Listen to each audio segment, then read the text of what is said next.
My concern is habitability and sustainability in the state of California, right? Here's the reality. On a bad year, the state of California produces 25% of the U.S. produce, all U.S. consumable goods, right? Food resources, 25%. Like a year like this year, it's 40%. 40% of the nation's food supply comes from this state, right? And we have a problem with farmers being able to get water, being able to have land, and getting taxed into non-existence, right? We have California's has the opportunity and the population to be one of the biggest economic powerhouses of producers in the country, right? And we're in $1.6 trillion worth of debt. California has all the things, all the resources that anybody could want, but people are not able to stay here. We have an affordability issue. We have people that have quite literally contributed to the system, born and raised here, that can no longer live here once they're retired because they're getting taxed into non-existence. We have the person I'm running against, Cecilia Aguiar-Curry. I use the term authored loosely because she wouldn't understand a bill if I drew it for her in crayon, okay? But the reality is that she stamped her name on a bill that somebody else wrote for her that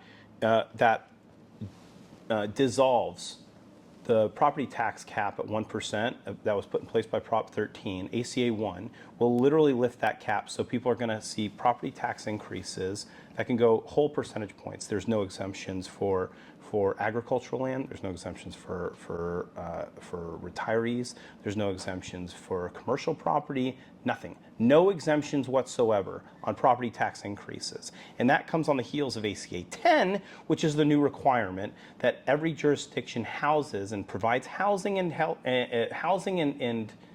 facilitates resources for every damn homeless person in the state of California. And the state of California leads the nation in homeless population. Yeah, we right? have like 25% of the nation's right. homeless, but 12% of the right. population. Right. You know, we'll go back to agriculture, right? We're next to agriculture, right? I see hay bales. Yeah. Right. Yep. So let's go back to that. Do you know who the two of the three leading purchasers of agricultural land that are put up for sale by farmers that can no longer live here because they can't get water, can't pay their bills, and can't pay their taxes? Well, I think I know this because I went through your materials, China, Saudi Arabia. Thank you very much. Yeah. Two very unfriendly countries, right? Frankly,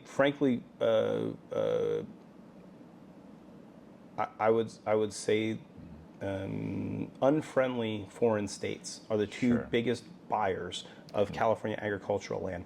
That is ridiculous. So you're in favor of using eminent domain to take those properties back? Absolutely. Okay. This is California. Listen, my position is China is one of the biggest what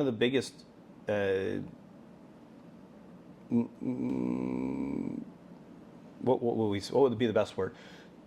Offenders when it comes to intellectual property theft, when it comes to copyright theft, right?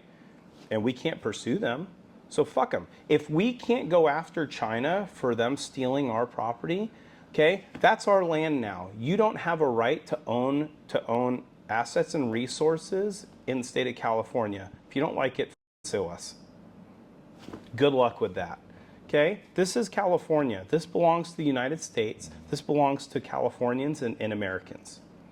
Okay, a foreign state, especially enemy foreign actors, have no business owning land here, especially when the resources being pulled, it's not just food. They are taking water rights from farms that are purposely being dried up because we have curtailment laws and we have another bureaucracy that decides what farms get water and what don't. Our people should come first, period. It's ridiculous. I don't care if Chinese people starve to death in Beijing. Sorry, I don't, right?